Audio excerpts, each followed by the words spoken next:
Just trying to sponge up anything I can get. Got it. We're here to help. Thank you. And Kate, I know all these programs are available in Massachusetts as well. So perhaps if you hear something interesting, we can get you in touch with your local office in Worcester County. All right, it's 5:01. So if everybody's ready, I'm going to go ahead and get started. My name's Molly Allard. I am the district manager of the Northern Rhode Island Conservation District. We're located in Johnston, and we help folks with their conservation needs all throughout Providence County. So it's the broader definition of Northern Rhode Island, not the narrow definition of Cumberland and Woonsocket. And first, oh no, you can go ahead. You can record this. Um, we You want, realize you do that. on behalf of our whole team that's planned this event, we want to thank you for everybody's willingness to pivot to a virtual option tonight. It really felt like that was going to be the safest way forward. We all know, as Rhode Islanders and Massachusetts residents, that flooding's a big issue right now. The winds are pretty bad out there. If you haven't been out today, it is pretty gross. So this way, everybody's off the roads, but still getting the information they need on the night they plan to get it. If you do want to come see us in person, we will be having the same presentation with question and answer time in person on Saturday at the North Scituate Library, which is a very nice spot. Before I begin our presentation, I'll introduce a few other folks who I will ask everybody else if you could keep an eye on the chat. If people have questions and put them in the chat, perhaps Jessime, Kylie, and Sydney, you could help them out with those, or Dick, if somebody asks something you're familiar with. But we have with us here today my coworker from Northern Rhode Island Conservation District, Jessime LeBeau. She is the one who put out the big effort today to shift this to a virtual event. You may have gotten an email or message from her, and she's our outreach specialist. We also have two folks here joining us from the USDA Natural Resources Conservation Service, or NRCS. We have Kylie Chartier and Sydney Kerman. They are part of NRCS's field staff for Northern Rhode Island, which means if you start working with NRCS in one of the programs we're going to talk about tonight, they could be the person walking with you through the process, helping you with your application, helping you to make some changes that might help you with your farm or forest land. Kat Zaromsky is from NRCS is also going to be on and off. She is coming from a town that is having power go in and out tonight. So she let us know she might be on and off. Hopefully she'll be back on again. So anybody, please feel free to answer questions that come up in the chat, or Jessime, if there's something you want me to address promptly, go ahead and interrupt me, stop me, so that I can take care of it. With a relatively small group tonight, we can hopefully get everybody's questions answered. So with that said, we're here to talk about the Natural Resource Conservation Service in Rhode Island, what it is, what it can do, how you might want to get involved. The Conservation District works really closely with the Natural Resources Conservation Service. We are a locally led group. We are governed by 5 elected directors. One of them, Dick Went, is on this workshop today. And we help NRCS with all their goals, including outreach. So we do these info sessions a few times a year all around Providence County to try to make sure people know about the opportunities available to them. And like Jimmy said earlier, there are a lot of programs, a lot of people out to help forest owners, forest managers, and farmers. It can be a lot to keep straight when you're new to this world. I want you to think of the Conservation District as someone you can always call. And if we're not the people to help you with something, we can point you in the direction of who is. We work closely with NRCS, but also with Rhode Island DEM and other partners who can help you do what you need to do to keep your land healthy, growing, and productive. So what is NRCS? NRCS is a national agency under the USDA. So these programs are active in every state of the country and territory of the country. Their mission: we deliver conservation solutions so agricultural producers can protect natural resources and feed a growing world. The vision is a world of clean and abundant water, healthy soils, resilient landscapes, and thriving agricultural communities through voluntary conservation. This agency and the conservation districts both were established after the Dust Bowl. They realized it was a point of national concern that our soil and our water be conserved or taken care of so that we can have the food, the water, the clean air we need to feed and keep healthy the US population. So that is the justification for why federal tax dollars are spent on these programs.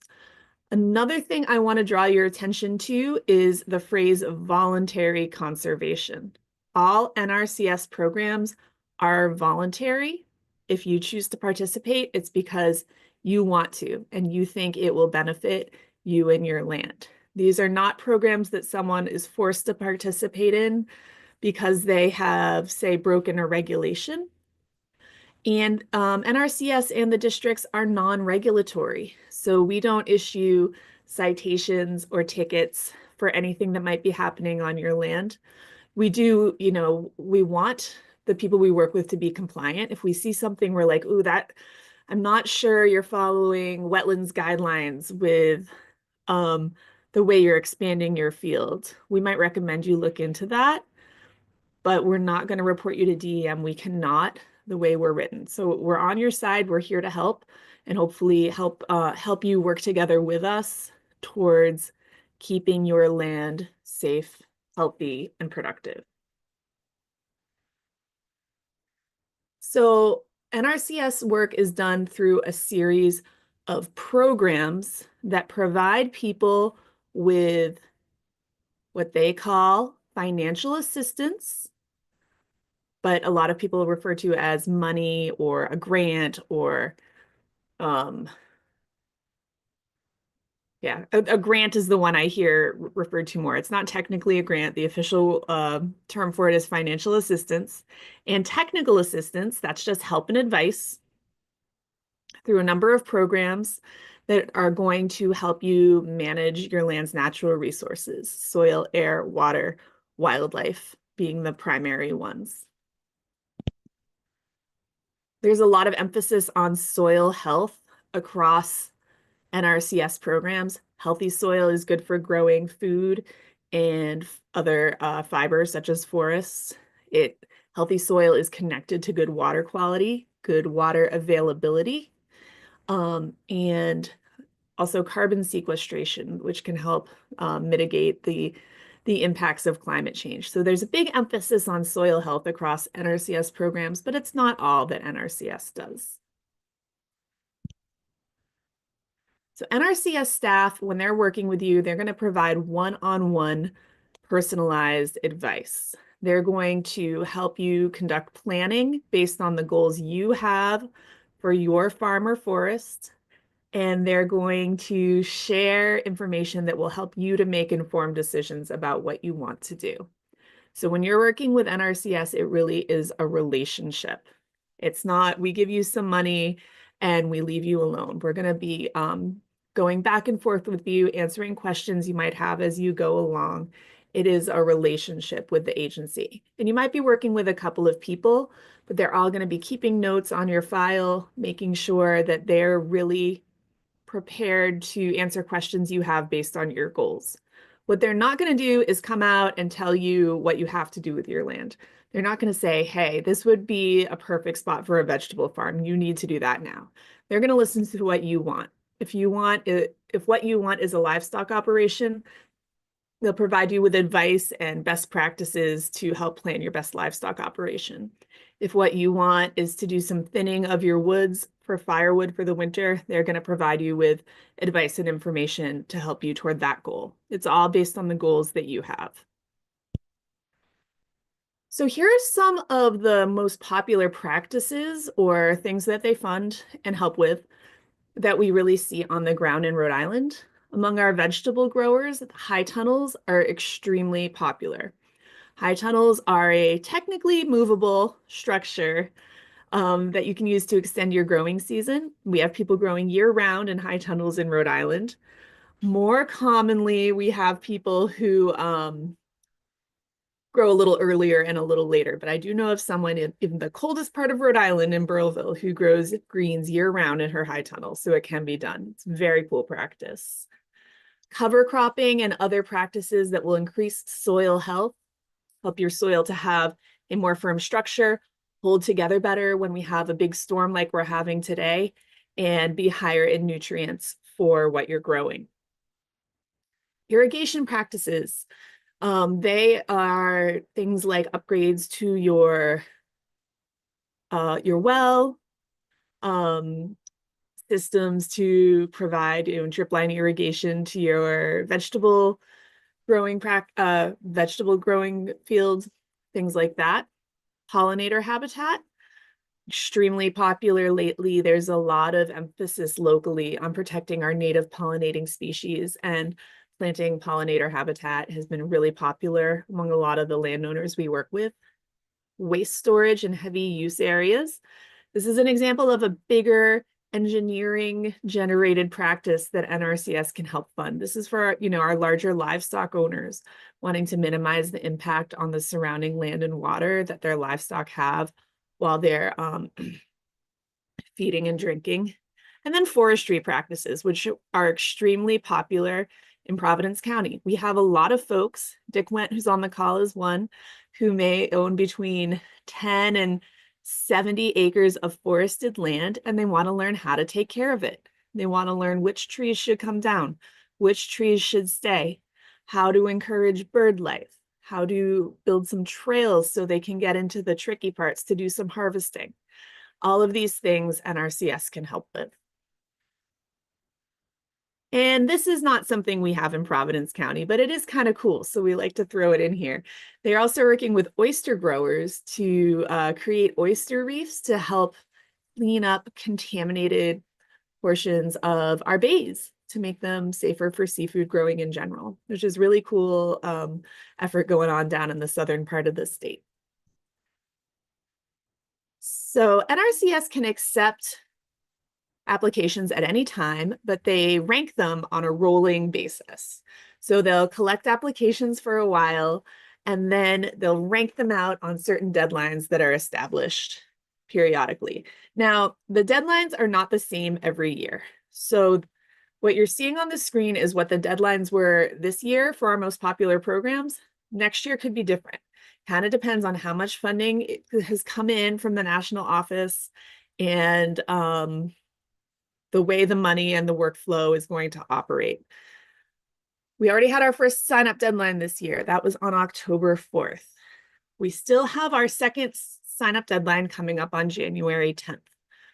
So there is plenty of time to apply to work with NRCS if that's something that interests you based on what you hear tonight. We can help you with the process of getting your application in. It takes between a half hour and 45 minutes for me to sit down with someone and help them through the paperwork. Kylie Chartier, who's on the call, I believe, can also do that work, and a few other folks at the office.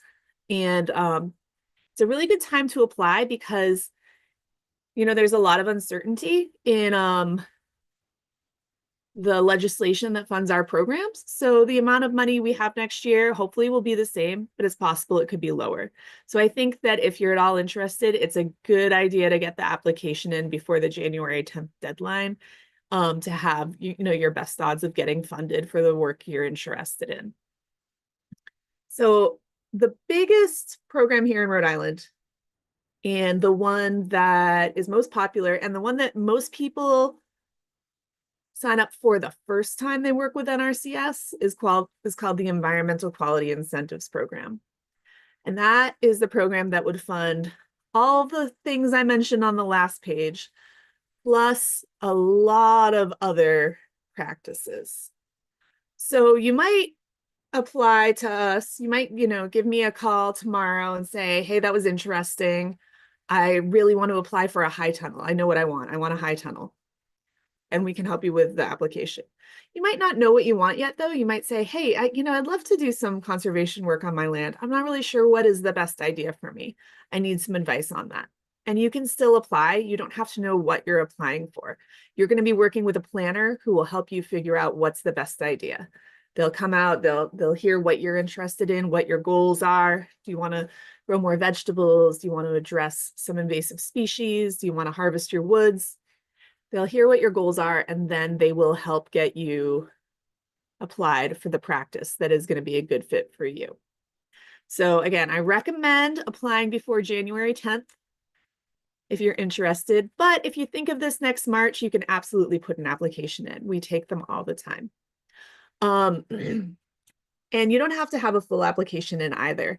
If you give Kylie a call on January 10th and say, hey, I am stating my intention that I'd like to apply for this deadline, that counts. That kind of gets you in the queue.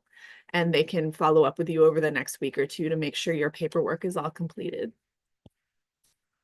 That said, I'm sure Kylie would prefer if you call her this week or next week, so there's a little more time. So certain practices are being funded a little more quickly through this new program the USDA is trying called Act Now. Sometimes when people put their application in, it can take a while to get it approved or declined, then get a contract written so you can begin your work. Act Now allows certain practices to move a little bit more quickly. A lot of the practices that can move more quickly right now are ones related to energy. So combustion system improvement, that's a really interesting new initiative where diesel engine farm machinery can be replaced by either a more efficient gas model or an electric model, depending on your needs. That Excuse me, Molly. I'm sorry. I just want to make a quick slight correction there.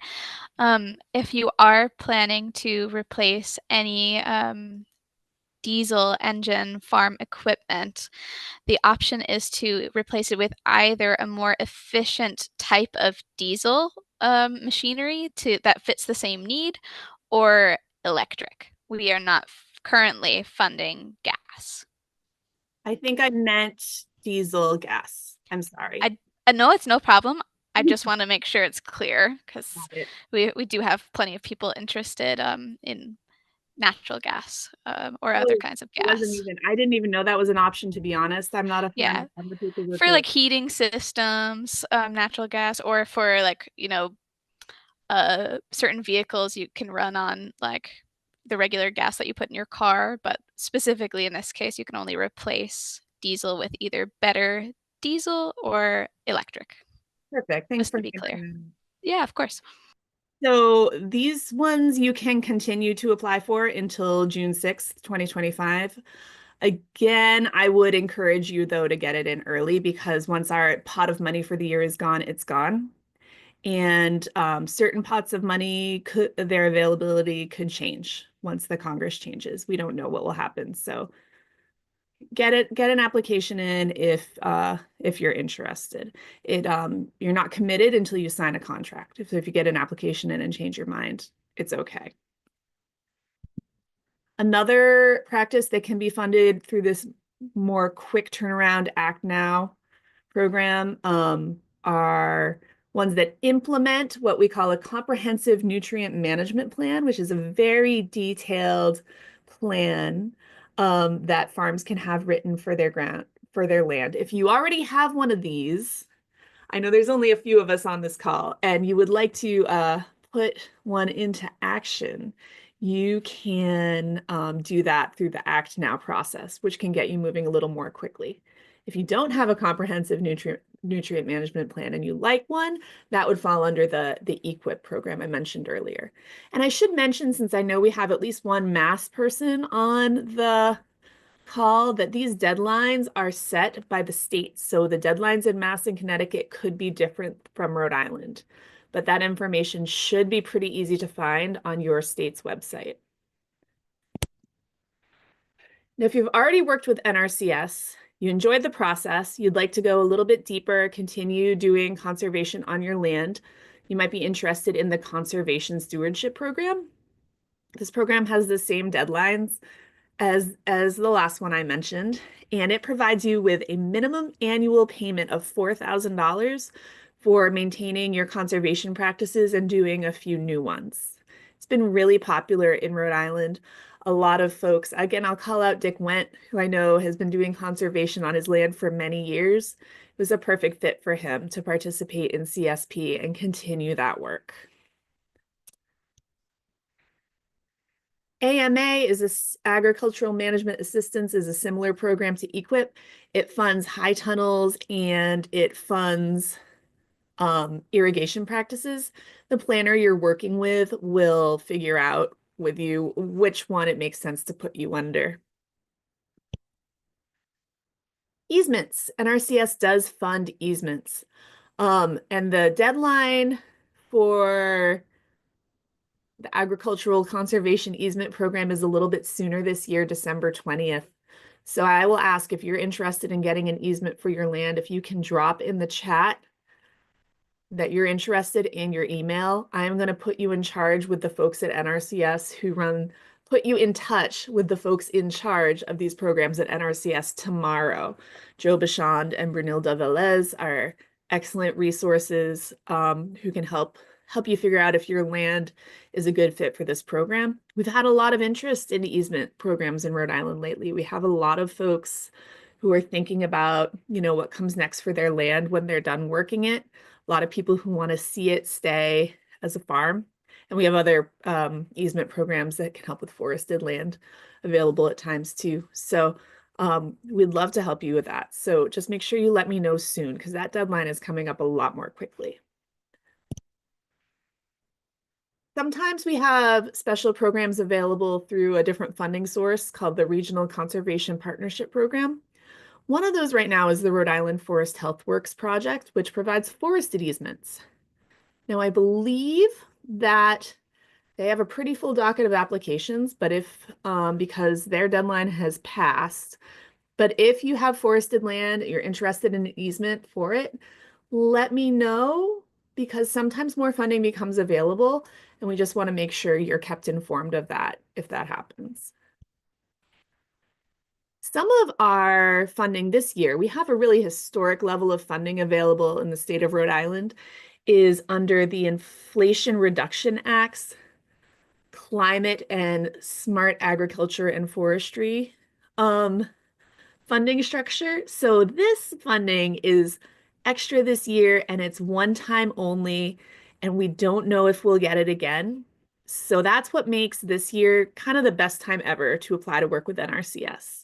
So the practices we do that are going to have benefits to mitigating climate change, there's extra money to fund them. And a lot of these things are practices that people were wanting to do anyway.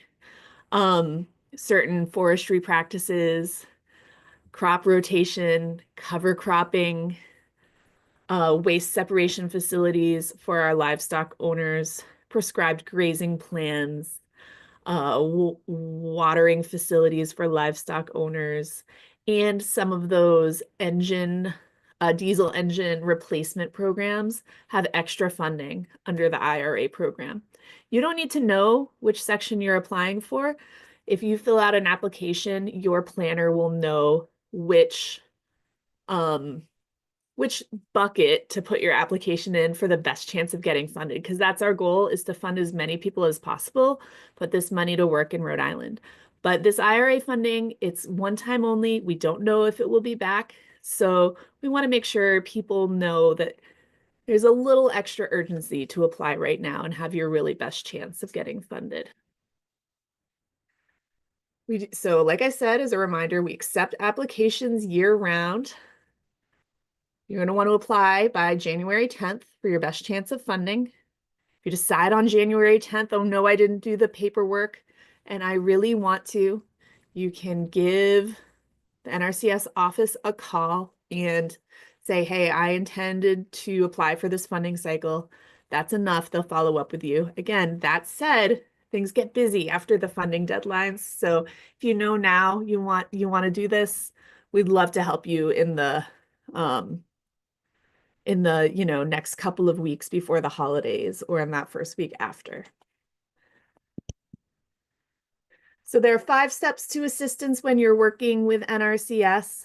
The planning step, that's meeting with Kylie, meeting with Sydney, meeting with me, talking about what you want to do.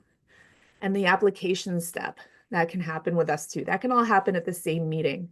Then Kylie and Sydney and their co-workers at the field office, they're going to evaluate your application for eligibility, make sure you're eligible for assistance.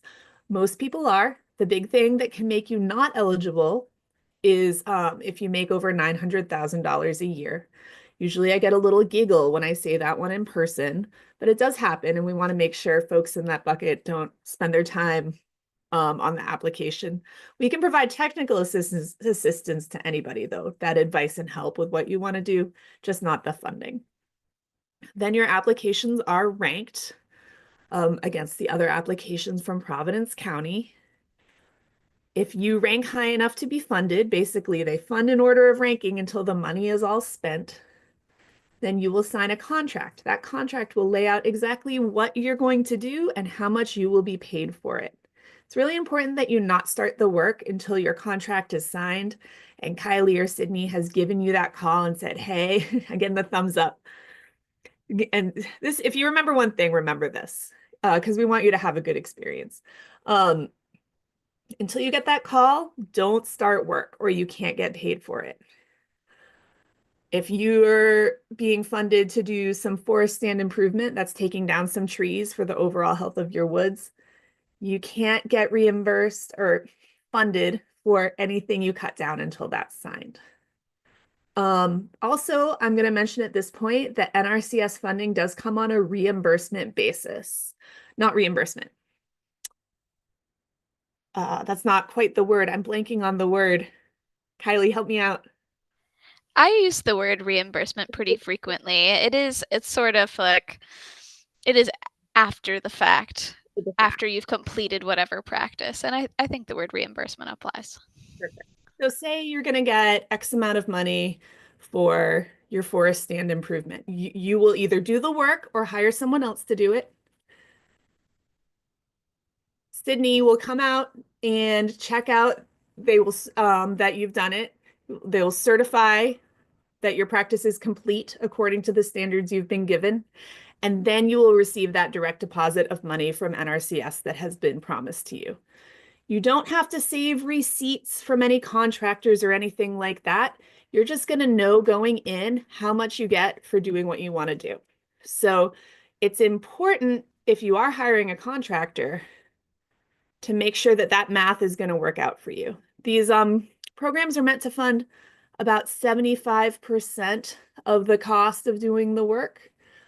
They're not meant to fund all of it. It's financial assistance. It's not a full funding grant.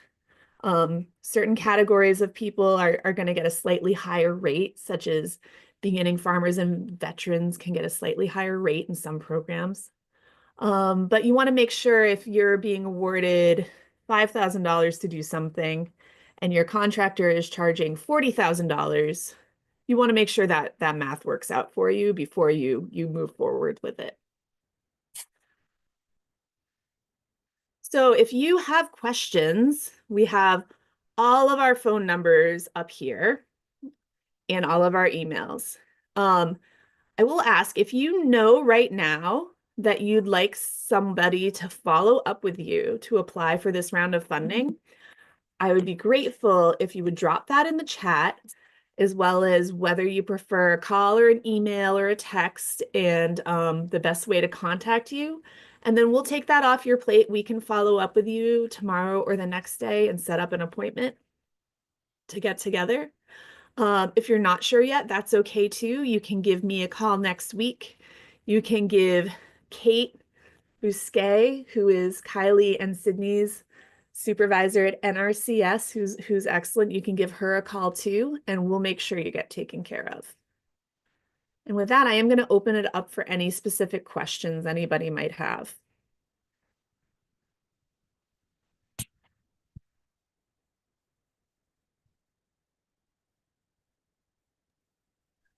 Hi, it's Jim here in Chepachet. Um, Without getting too political, what are the group's thoughts on how things are going to change next year with the new administration?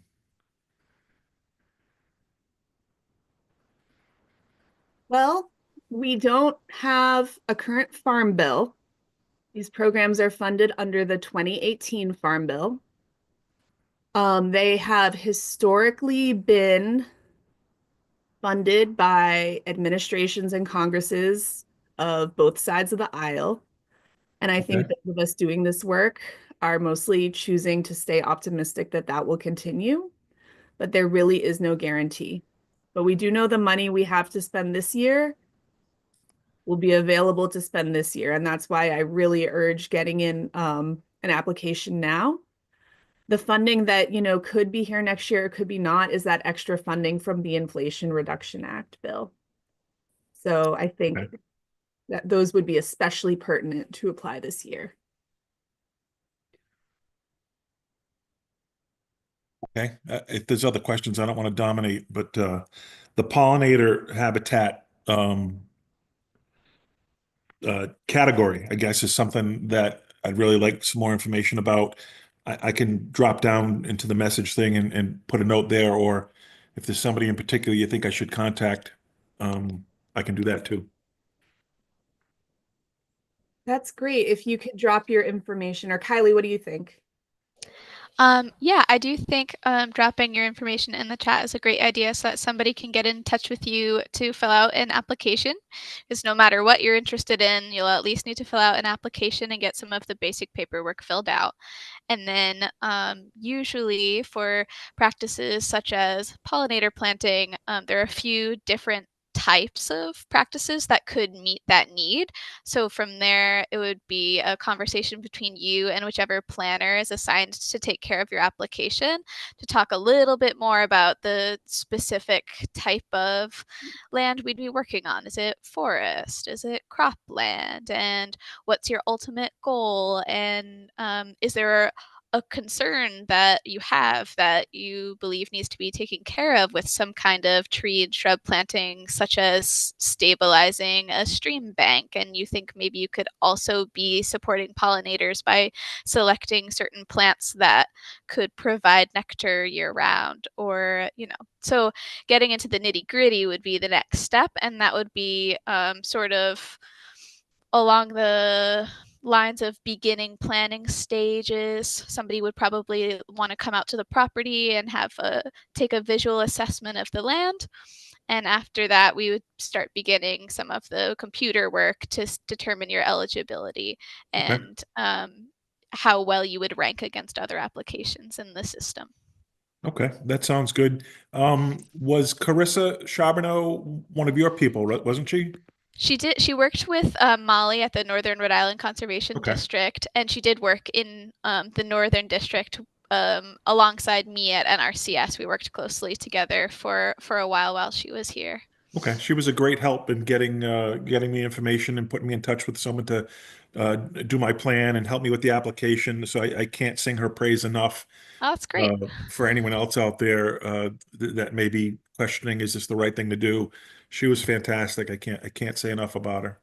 We Yeah, missed her. She's she was great. teacher.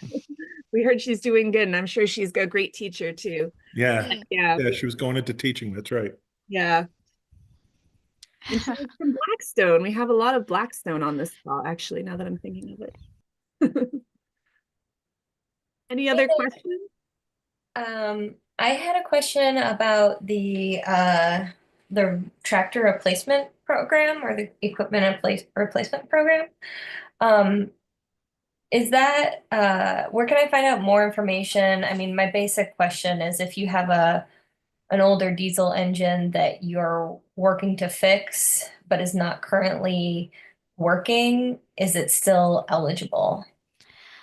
Fortunately, at this time, any engine that we're replacing needs to be part of something that is operable. So Okay. until it's fixed, we wouldn't be able to help, at least for now. It's a relatively new practice to Rhode Island, and it's not considered an interim practice necessarily, but within the first few years, when people bring things to the table, the ears are open and changes can be made to the way that we're servicing folks with this practice over the next couple of years. So if we're hearing a lot of people are interested, we can see, how things move over the next couple of years. You can stay in tune by getting on mailing lists with Molly Allard if you know you're going to be interested perhaps in more information about NRCS practices.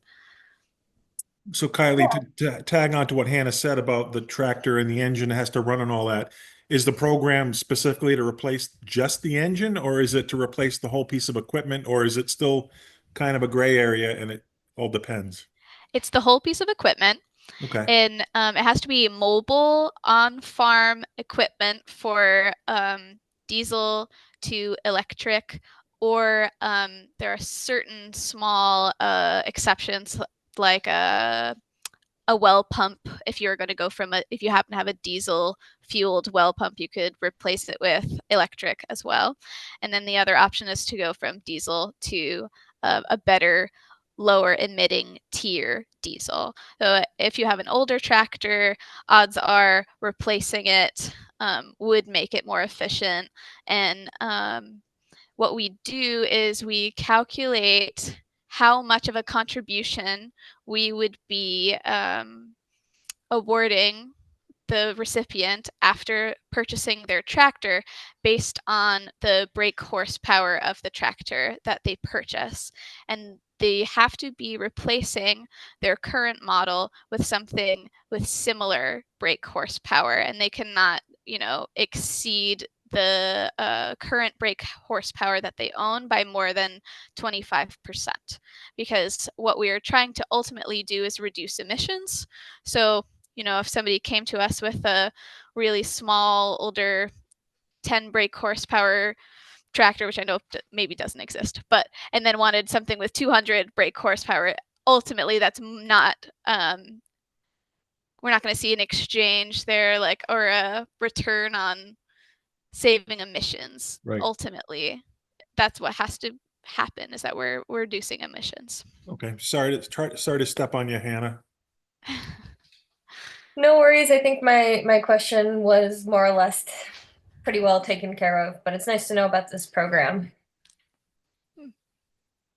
And it doesn't necessarily have to be a tractor as long as it is farm related and it doesn't go on the road. We can't replace farm vehicles like trucks that can be used recreationally in addition to farm use, just as a preventative measure to make sure people don't take advantage of programs for recreational purposes under the guise of farm use.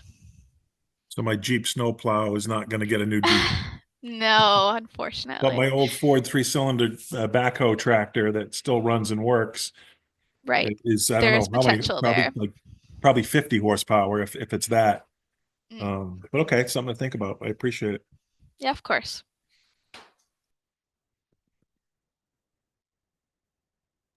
Dick.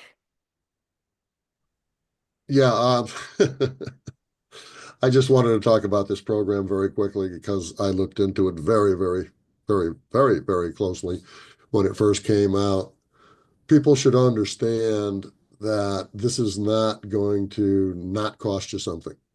They're paying according to horsepower, which is not going to pay for a brand new tractor. I don't care what kind of tractor it is, to be honest with you. So if you're not looking to replace it already and have your own money behind you, this is not the way to go. But if you are, it's a perfect way to go. Yeah, that's right. Our ultimate goal is to fund about 75% when you signed up for a practice, but everyone should know that those practices, the estimated cost is on a national average. And so for us folks living in New England, sometimes depending on what the practice is, that's accurate, and unfortunately sometimes it's a little bit lower.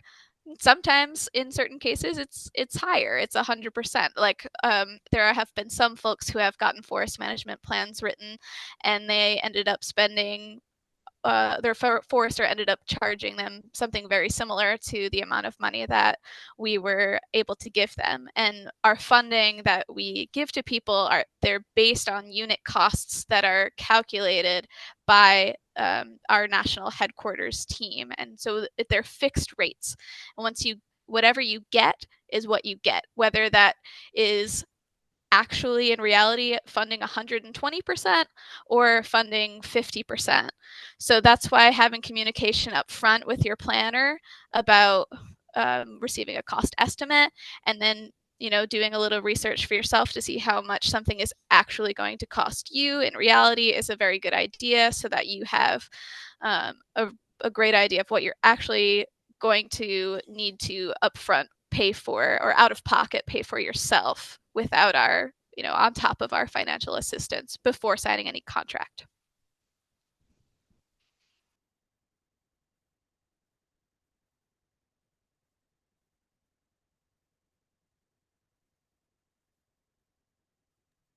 Sorry, everybody. We had a good question from Joshua. It was interested in seeing a list of practices, and I'm looking for that on the NRCS website.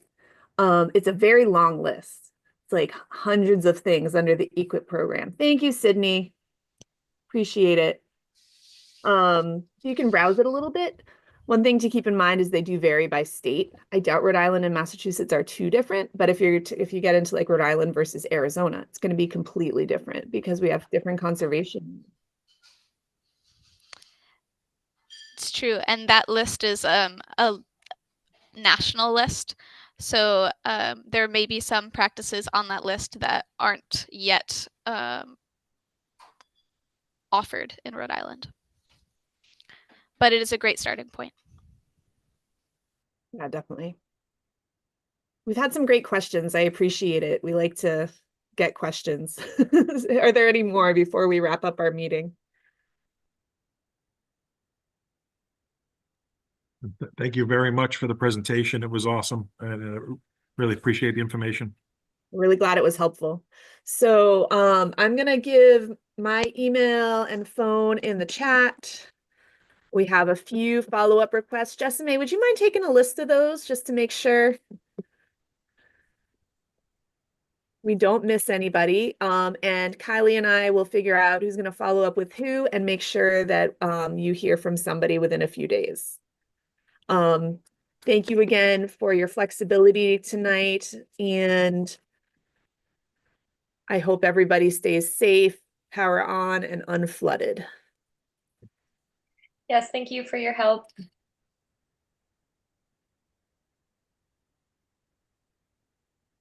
Okay. You can go ahead. You're welcome to leave the meeting. We might just stay on for a second to make sure we have everybody's info from the chat we need.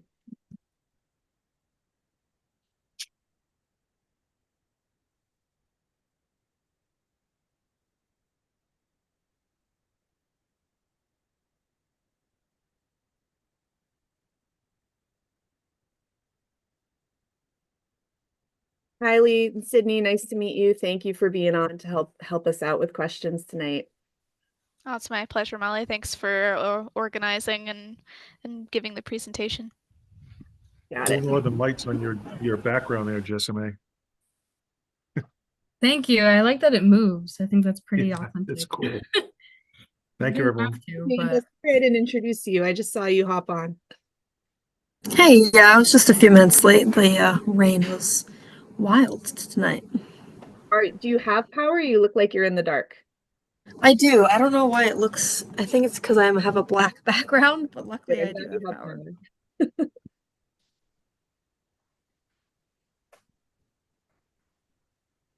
So let's see. Kylie, is Kylie still on? Yes, I'm here. Okay. Would you like me to follow up with folks, or would you prefer to handle that? Or how many people have we got going on so far?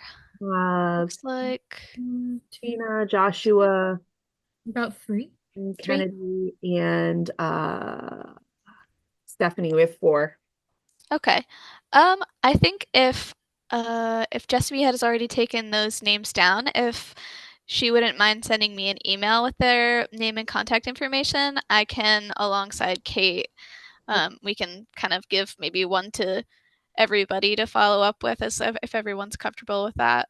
It'd be one to me, Amanda, Sydney, and Sarah. That would seems like it would probably work out pretty well that way.